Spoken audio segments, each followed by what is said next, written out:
Hi అందరికీ. మా గార్డెన్లో అయితే మేము పాలకూర వేస్తున్నాము. పాలకూర సీడ్స్ మేము ఆన్లైన్లో బుక్ చేసుకున్నాం.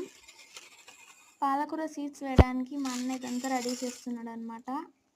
ఇదేం పెద్ద ప్రాసెస్ అయితే ఏం కాదు, సింపుల్గానే అయిపోతుంది ఈ ప్రాసెస్ అంతా. ఇలా చేసుకుంటే చాలు, మంచిగా సాయిల్ అలా వేసుకోవాలన్నమాట. ఇది వచ్చేసి వర్మీ కంపోస్ట్, మాకైతే నర్సరీలో అయితే దొరికింది. చాలా అయితే దొరకలేదన్నమాట వర్మీ కంపోస్ట్. కొంచెం దొరికింటే అది అన్ని చెట్లకు కావాలి కదా, అందుకని అలా వేస్తున్నాం అంతే. మేము వచ్చేసి ఇక్కడ 3 లైన్స్లో అయితే వేసుకుంటున్నాం అనమాట సీడ్స్. కొంచెం దూరంగానే వేసుకుంటున్నాం. పైప్తో అయితే సరిగ్గానే రాలేదు. ఇక్కడ మా అన్న హ్యాండ్తో కూడా ట్రై చేస్తున్నాడు.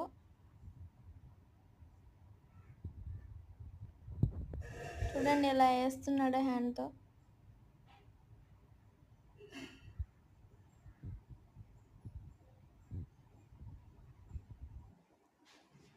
అవే అన్నమాట పాలకూర సీడ్స్. ఫస్ట్ లైన్లో అయితే వేస్తున్నాము. కొన్ని వేసుకుంటున్నాం మేము, అంటే చాలా సీడ్స్ అయితే లేవు మా దగ్గర, అందుకే అన్ని 3 లైన్స్లో సరిపోవాలి అనేసి కొంచెం వేసుకుంటున్నాము మేము.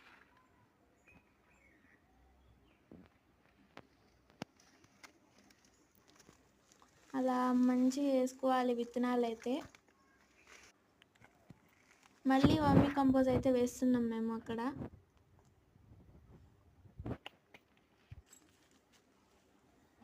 మట్టిని అయితే దాని మీద తోసేయాలి. ఇక్కడ మా అన్నయ్య వేస్తున్నాడు అనమాట అంతా.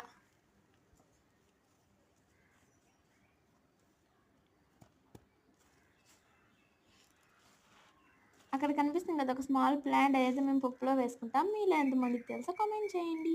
మేము ఇక్కడ అయితే వాటర్ లైట్గానే చల్లుకుంటున్నాం. నైట్ వాన్ పడుతుంది అనేసి లైట్గా చల్లుకుంటున్నాం అనమాట. మీరు కావాలంటే చాలా చల్లుకోండి. మేము ఇక్కడ బీన్స్ విత్తనాలు కూడా వేస్తున్నాం, చూపిస్తాను చూడండి. అవే అనమాట బీన్స్ సీడ్స్. మేము వచ్చేసి షుగర్ ప్లాంట్ కాడైతే వేసుకుంటున్నాము. మీకు చూపిస్తాను షుగర్ ప్లాంట్ కూడా. ఇది పపాయ ప్లాంట్ కాడ అనమాట. మీకు దీని గ్రోత్ అప్డేట్స్ కావాలంటే ఖచ్చితంగా కామెంట్ చేసి అడగండి. కామెంట్లో మీకు ఖచ్చితంగా గ్రోత్ అప్డేట్స్ అయితే మళ్ళీ వ్లాగ్ చేసి పెడతాను. ఇక్కడ మా అన్న లైక్ చేసుకున్నా అంటున్నా. ఇదే షుగర్ చెట్టు. మీకు మా గార్డెన్లో కాసిన ఫ్లవర్స్ కూడా చూపిస్తాను.